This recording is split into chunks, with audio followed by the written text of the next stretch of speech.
We knew in our instincts something was wrong with our child. And she walked in and she said, I just called an ambulance. Gabriel's about to go into cardiac arrest. We don't have time. Let's go. And she grabbed our baby and we ran into Michael's car. I just had a C-section. And, I wasn't feeling great, like even like a week later, basically 10 days later.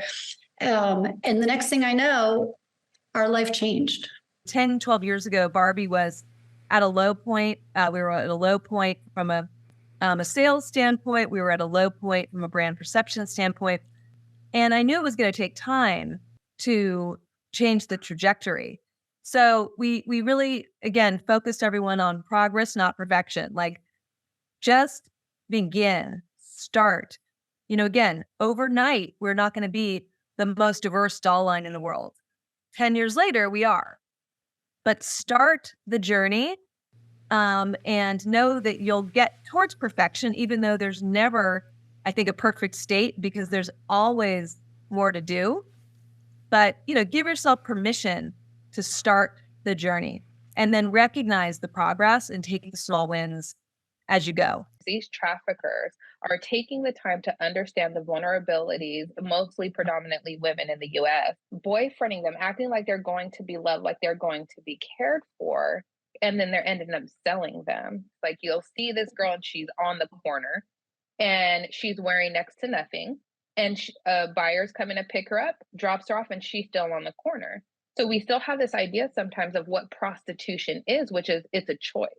Which now that we're understanding, it's like, no, this is trafficking. So the golden question is not about awareness, because everybody's aware of these problems. The golden question is, how do we convert this awareness into action? And that can only happen if there is an emotional response.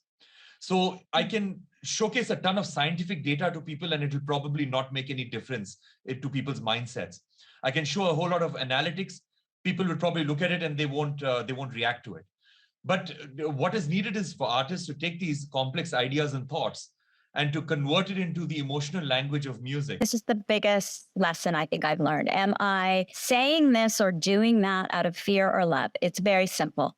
You ask yourself that question. Do I want to say this to my son here because I'm scared of something or because I love him? It completely changes what I say. It completely changes how I react. And, we forget we're human, but that is the biggest thing that I have learned. And to live a more heart-based life, I bring more heart-based people around me and I attract them. And now we're in it together. And, when people say, oh, people are just shitty, or, you know what, people are just terrible. I'm like, actually, that's not what I'm experiencing at all. And the old me might have thought that, but the new me, since my son left, I feel like there's a lot of really good people. We're just hurting and people need to heal from whatever they need to heal from. Art and beauty. I mean, where I live is very beautiful. And sometimes I just look out and it's beautiful and it feeds my soul.